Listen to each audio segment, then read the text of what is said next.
MP board के कक्षा 10वीं के सभी विद्यार्थियों, लीजिए मैथमेटिक्स का आज अपन एक क्वेश्चन पेपर सोल्व करेंगे।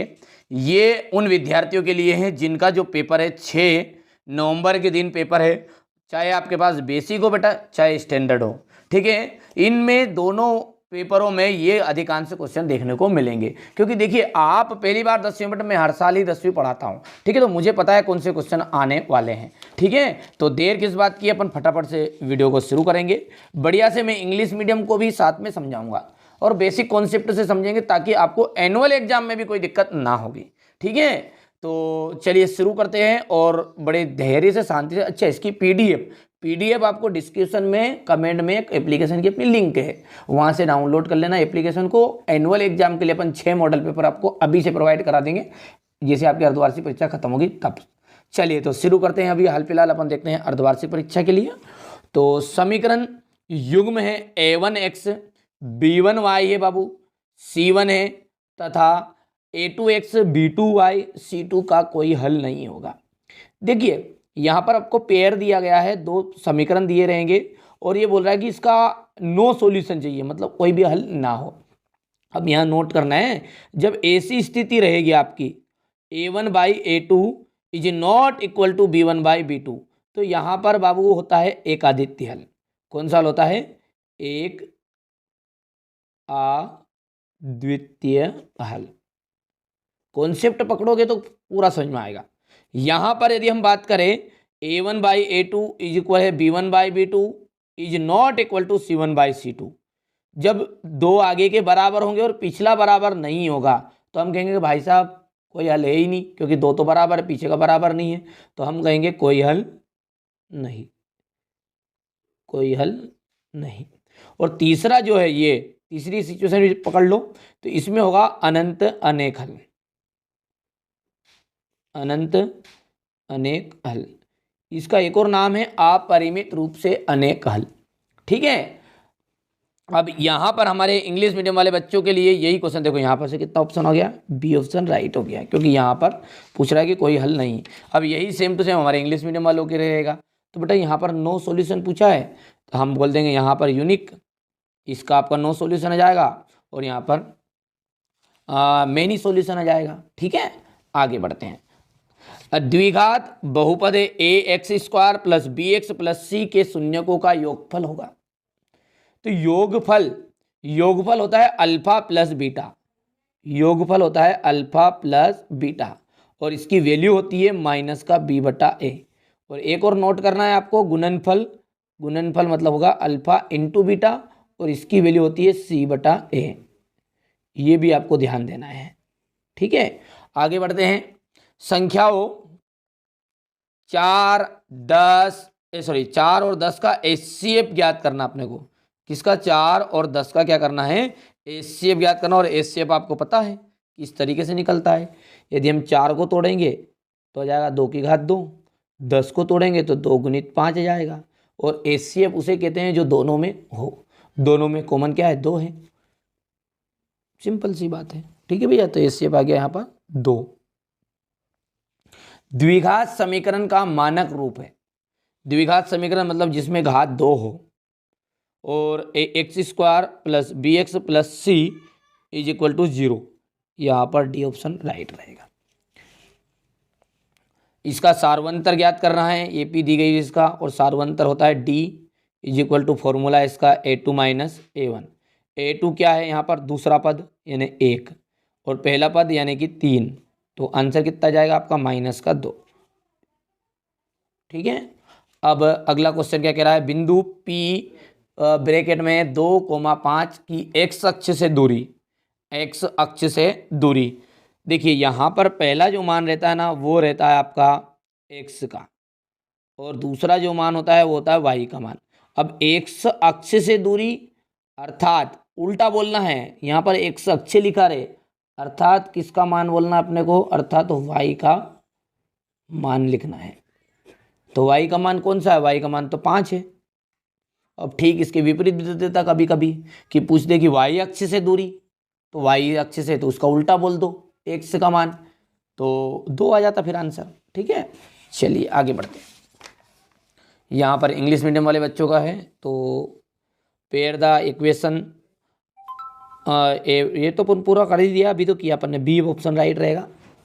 और sum of zeros of a quadratic polynomials A X square plus B X plus C is, देखिए सम ऑफ जीरो, सम यदि पूछेगा, सम है आपका माइनस का बी बटा ए, और प्रोडक्ट पूछेगा यानी गुणनफल, तो आ जाएगा सी बटा ए। तो यहाँ पर ये बात की फिल्म है। अच्छा, HCF of number 4 and 10 is now answer 2। The standard form of quadratic equation is, तो स्टैंडर्ड फॉर्म आपको लिखनी है क्वाड्रेटिक इक्वेशन की, तो जो कि आपकी है डी ऑप्शन वाली। देखिए थोड़ा बहुत आपको हिंदी मीडियम वालों के साथ समझा रहा हूँ, तो आपको थोड़ा सा बेटा नॉलेज ले लेना बस, बाकी समझा रहा हूँ इधर भी। The common difference of AP, तो इसका कॉमन डिफरेंस अभी मैंने बताया आपको कि क्या कॉमन डिफरेंस बताया, डी में से A2 माइनस A1, तो 1 में से 3 जाएगा तो माइनस का 2।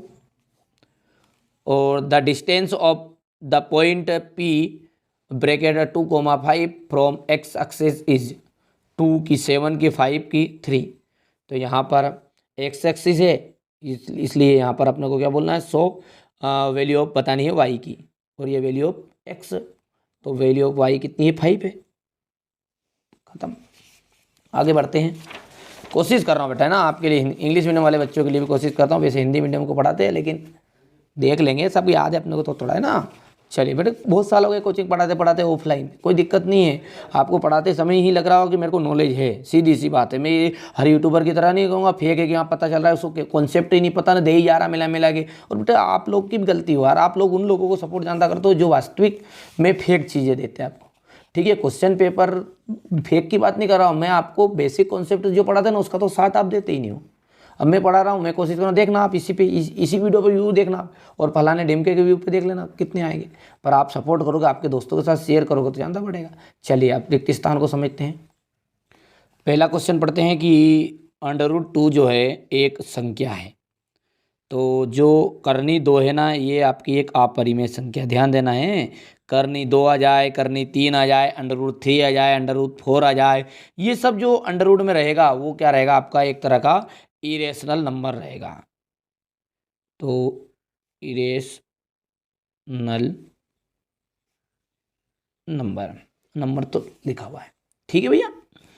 अगला क्या है हमारा, चर x की, जो चर x है उसकी के p बहुपद px में x की उच्चतम घातांक को बहुपद की घात, तो देखो x की उच्चतम घातांक है ना, उसको ही बहुपद की क्या कहते हैं, डिग्री कहते हैं, घात कहते हैं, क्या कहते हैं, घात कहते हैं। इसी तरह इंग्लिश मीडियम का नीचे कि px is a polynomials in x, the highest power of x in px is called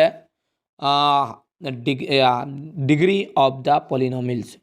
तो डिग्री तो अपन लिख देंगे यहाँ पर डिग्री ऑफ द पॉलिनोमियल। चलिए द्विघात समीकरण है आपका ax² plus bx plus c is equal to 0 को हल करने के लिए द्विघाती सूत्र जो सूत्र है वो क्या है हमारा, x is equal to minus का b plus minus √b² minus 4ac upon 2a, ये इसका फॉर्मूला है, याद रहेगा।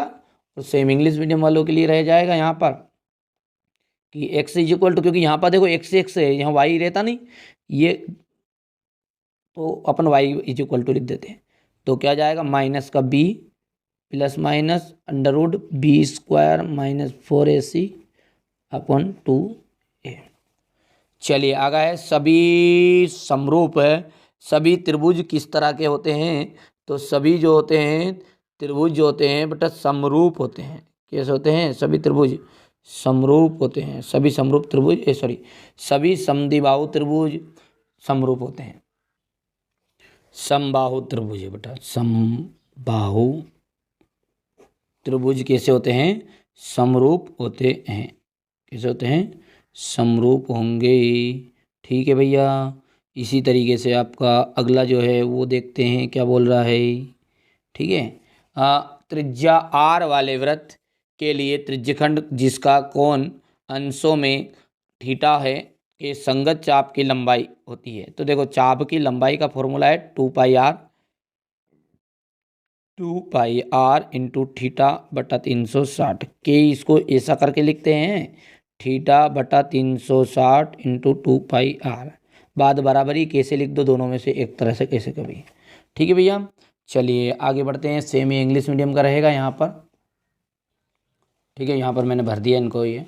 और बेटा यहाँ पर ये क्वेश्चन ये जो 47 वाला है ना सवाल, ये इसका आंसर है आपका 26 है।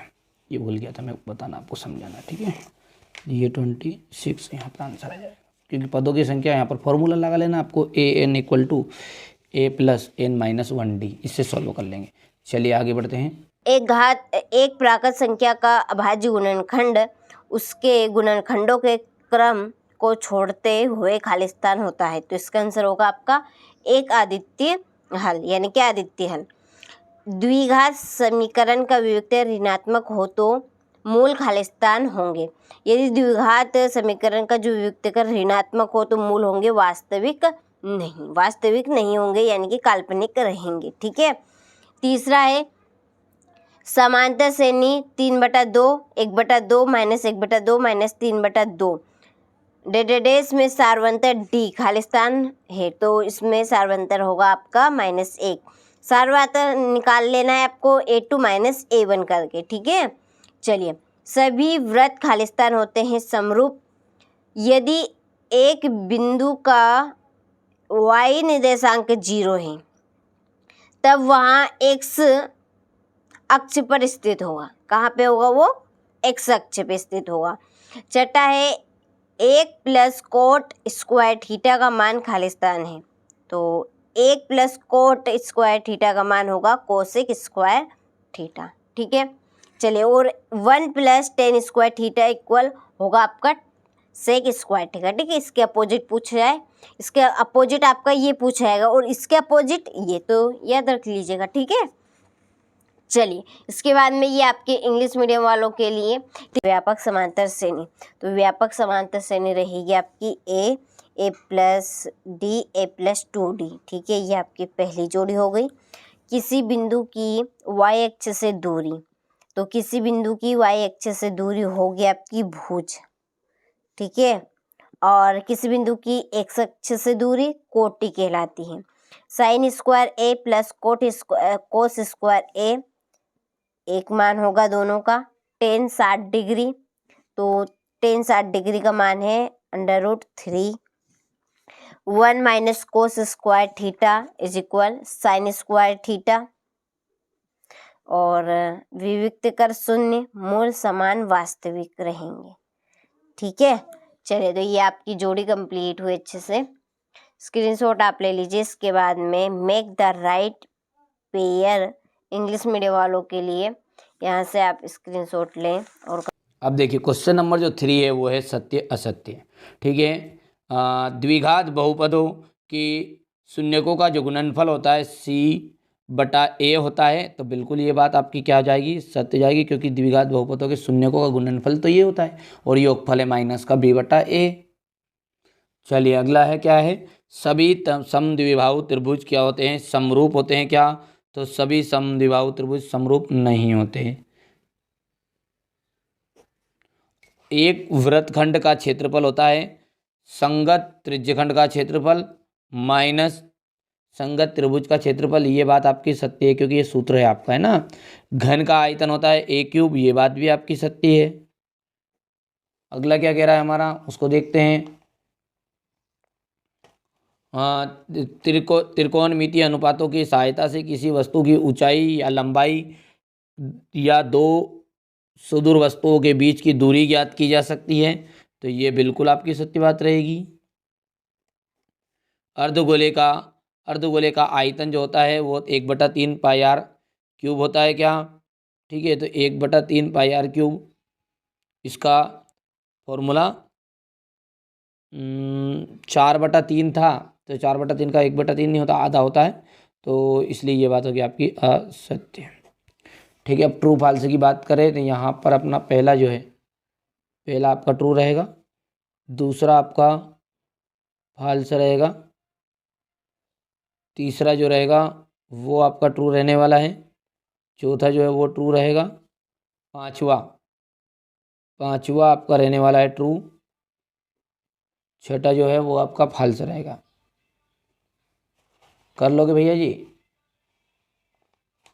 चलिए चलिए अब जोड़ी देखते हैं। Sine square theta plus cos square theta is equal to 1। Cot A का जो वैल्यू होती है वो होती है आपकी कोट ए की सेक स्क्वायर। ठीक है, तो कोट ए की होती है सेक स्क्वायर -1 भी लिख सकते हैं अपन। और यहाँ पर जो कोट है उसका आ जाएगा कोस बटा साइन, क्योंकि यहाँ पर दूसरी वैल्यू है ही नहीं। ठीक है, ये हो गया आपका दूसरा। और तीसरी बात करें तो सेक स्क्वायर -1 इसका होता है टेन स्क्वायर। कहाँ पे है ये? तीसरा है यहाँ पर। ठीक है, फोर्थ नंबर क्या कह रहा है? वृत्त के कोई दो बिंदुओं पर प्रतिच्छेद करने वाली रेखा को अपन कहते हैं छेदक रेखा। और वृत्त, सॉरी ये तो पांचवा को तो बोल दिया मैंने। टेन 60 डिग्री का जो मान होता है वो होता है आपका कर्णी 3। और वृत्त तथा उसकी उस पर से रेखा के उभयनिष्ठ बिंदु को अपन कहते हैं स्पर्श बिंदु। हो गया 6। चलिए तो यहाँ पर हम बात करते हैं, तो ये आपका sign square theta plus cos square theta now is answer 1। Cot A का हो जाएगा आपका यहाँ पर कोस बटा साइन। अगला क्या कह रहा है हमारा? सेक स्क्वायर थीटा -1 इसका होता है टेन स्क्वायर थीटा। और टेन 60 डिग्री इज वैल्यू होती है √3। A line in intersecting a circle in 2 points is called secant line. or the common point of a tangent of circle and the circle is called आपका जाएगा point of contact. हो गया भैया? चलिए आगे बढ़ते हैं और अगला हमारा क्वेश्चन देखते हैं क्या कह रहा है। ये क्वेश्चन नंबर 5, एक वाक्य में उत्तर। उन्नयन कोण की परिभाषा आपको लिखनी है पहले एक वाक्य में। तो उन्नयन कोण क्या होता है कि दृष्टि रेखा और क्षैतिज रेखा के बीच बने कोण को, ठीक है, उन्नयन कोण कहते हैं। पर लेकिन इसमें व्यक्ति को क्या करना पड़ता है? गर्दन को ऊपर की ओर उठाना पड़ता है। ठीक है, तो ये परिभाषा आप लिख लेना, लंबी चौड़ी है तो यहाँ पर नहीं पड़ता। आधारभूत समानुपातता प्रमेय का कथन भी आपको लिख लेना है। ठीक है, आगे बढ़ते हैं। क्या दिया है? बिंदुओं 0,0 a, b के बीच की दूरी ज्ञात कीजिए। तो इसके बिंदु के बीच की जो दूरी है, ये बीच की दूरी आपकी क्या हो जाएगी यहाँ पर? a square plus b square. ठीक है, अगला देखते हैं। मूल बिंदुओं p x1 y1 और q x2 y2 को जोड़ने वाले रेखाखंड PQ के मध्य बिंदु के निर्देशांक। तो मध्य बिंदु के निर्देशांक का फॉर्मूला होता है x1 plus x2/2 y1 plus y2/2। ठीक है, एक वृत्त पर कितनी स्पर्श रेखाएं हो सकती है? तो एक वृत्त पर अनंत स्पर्श रेखाएं खींची जा सकती है। कितनी? अनंत। बाह्य बिंदु से किसी वृत्त पर अधिकतम कितनी स्पर्श रेखाएं खींच सकते हैं? तो बाह्य बिंदु से कोई भी वृत्त है उस पर 2 स्पर्श रेखाएं खींच सकते हैं। बेटा यहाँ पर देखो, एक वृत्त पर कितनी? तो ये वृत्त है, इस पर स्पर्श रेखाएं कितनी भी खींच सकते हैं आप, यूं यूं यूं। ठीक है, और बाह्य बिंदु से, तो बाह्य बिंदु ये रहा और यहाँ से केवल और केवल 2 यानी 2। बस यहाँ से हम बात करते हैं तो आपका इंग्लिश मीडियम वाले बच्चों का रहेगा, ये भर लेना है आपको। ठीक है, 5005 को अभाज्य गुणनखंडों के गुणनफल के रूप में व्यक्त कीजिए। सातवें सिद्ध कीजिए कि √3 एक अपरिमेय संख्या है। और ये इन प्रश्नों के आंसर आपको चैनल पर मिल जाएंगे। आप मैथ की प्लेलिस्ट चेकआउट कर लीजिएगा। ठीक है, वहाँ पर आपको मिल जाएंगे। ये आपका 8वां प्रश्न और ये इसी के नीचे इसका 9वां है। 4 म्यू स्क्वायर प्लस 8 म्यू के शून्य ज्ञात कीजिए। ठीक है, हो गया। फिर ये आपका 10वां प्रश्न, 11वां क्वेश्चन, ये 12वां 13वां प्रश्न, 16वां और ये 17वां प्रश्न,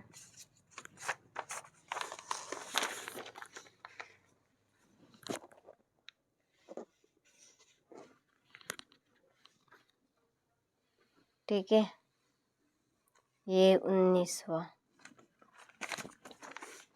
ये 20वां क्वेश्चन आपका। तो इन पूरे प्रश्न के आंसर आपको चैनल पे मिल जाएंगे, ठीक है। प्लेलिस्ट आप चेकआउट कर लीजिएगा। हो गया। इसके बाद में लास्ट क्वेश्चन है आपका ये 23, ठीक है।